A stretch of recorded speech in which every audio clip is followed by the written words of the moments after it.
Welcome to Manotick StringWorks.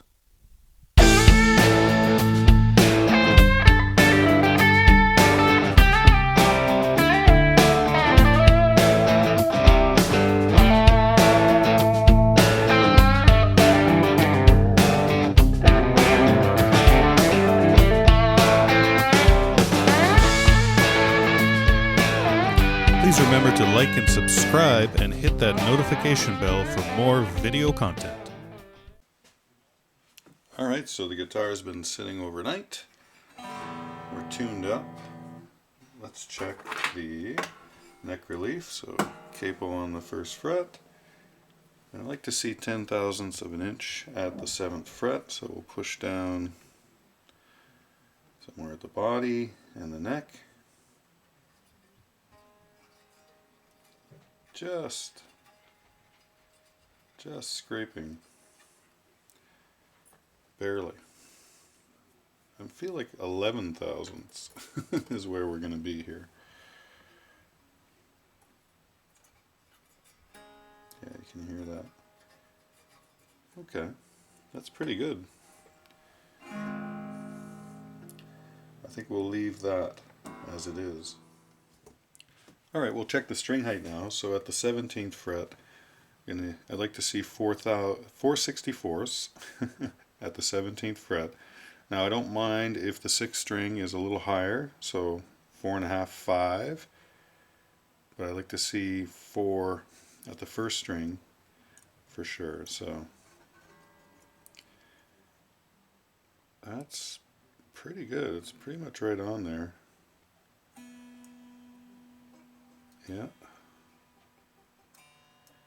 So of course we can adjust, the 2nd, 3rd, 4th, and 5th strings without filing the saddle, which we're not doing. So it's really just the 6th string and the 1st string. So that's 4. Let me see if 5 slides under here. Yeah, so we're going to lower the 6th string, so the bass E down. And I'm going to lower a little bit on the 1st string as well. Alright, so this bridge has some thumb screws. It's a little hard, they're a little stiff to turn. It also has a flathead screwdriver you can use. So I'm going to lower both sides just a little bit. Oh,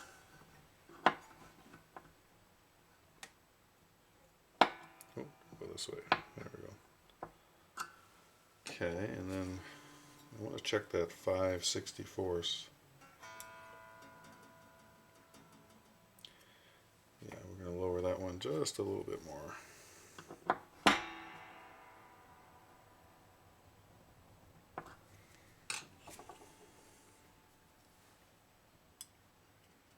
There we go, that's better.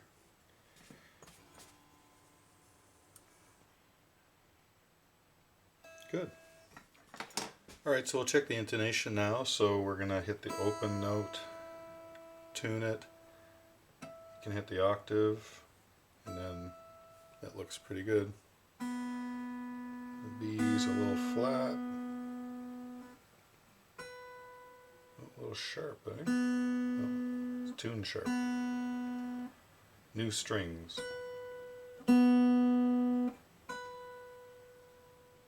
Not bad. The G is a little bit finicky here. A little flat. There we go.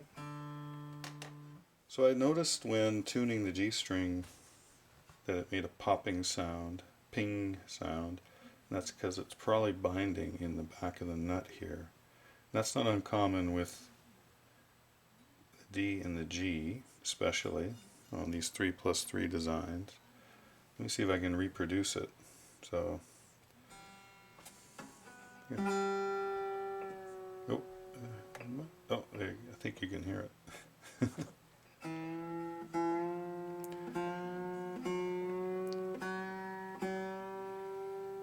Yeah, it really made a popping noise before. So, I think what I'll do is on the D and the G especially, I'll relieve the back of the nut a little bit and then we'll use some lubricant on the nut slot to help it as well. Alright, so I'm going to start with the G string here. Loosen it out of the slot.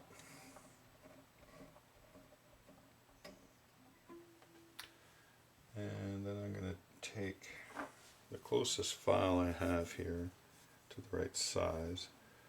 And I'm just going to go on the back edge of it.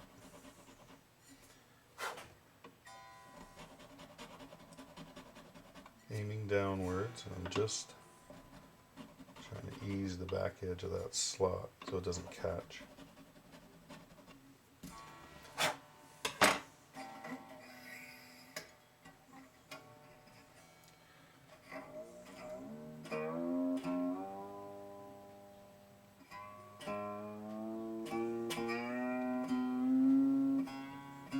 Yeah, that should help it. I'll do the D string as well. Okay, while I'm doing that, I'm going to get some nut lubricant out here. So this is the D'Addario Lubricant Friction Remover. So just a little bit on the dabber here, a little applicator. Let's get that in the slot. Don't need a lot, just enough. Put that in there. And when you tune it up, it's going to slide through there nicely.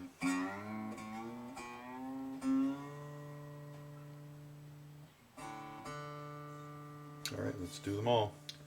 That's just another check of the first fret action, so 18 thousandths is where we'd like to be. That's really nice. And I'd say we're between 18 and 20, so here's the 20. Yeah.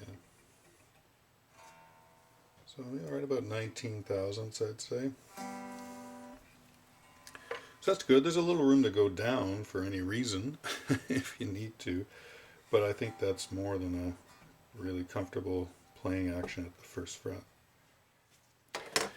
Now we didn't have to address the truss rod at all, so the adjustment didn't need to be made, but if we had to, Ibanez has got this really cool little sliding door that you can just use something to push it out of the way, and then you can access the truss rod. In this case, I believe it was a 4mm that you can get in there. Yeah. You can also take it off completely. There's 3 screws, so you can take it off if you need even more access. But you know, if you don't have any tools with you, you don't need a screwdriver. You just need something to sort of push it out of the way and just get it back in there. So I think it's pretty cool. They're probably one of the only ones that do that, and they don't do it on all their guitars. I think it's a neat little feature. Of course, I'm trying not to stab myself, right? I should have cut those away. Alright.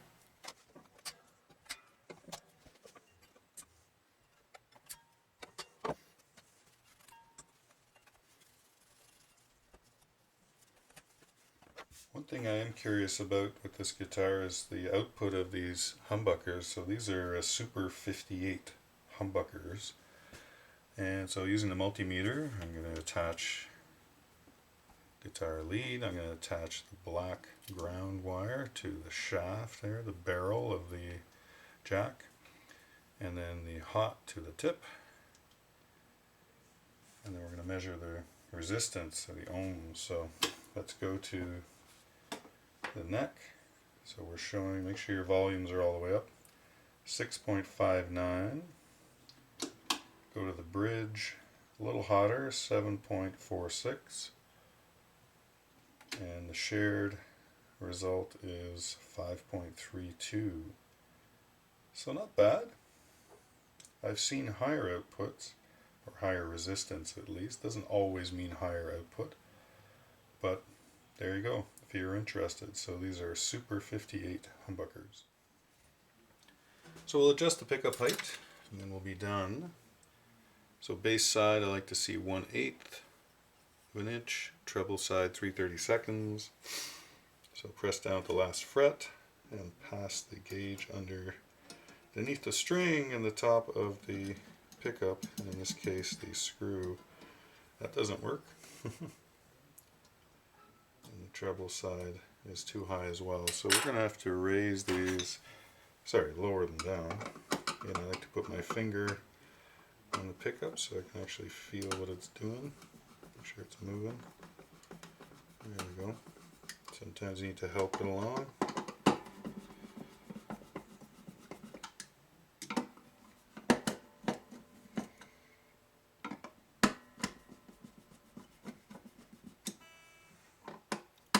These neat little cutouts here in the pick guard. You can see them. Your screwdriver can go in there.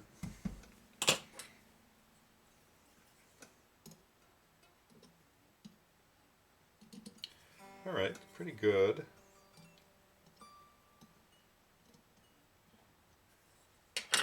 Bridge pickup is fine. I need to raise the, I dropped it down a little too low, the neck. I'll bring that back up. There we go.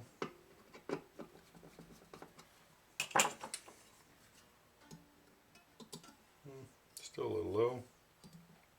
That side is good. So it's really just the bass side here.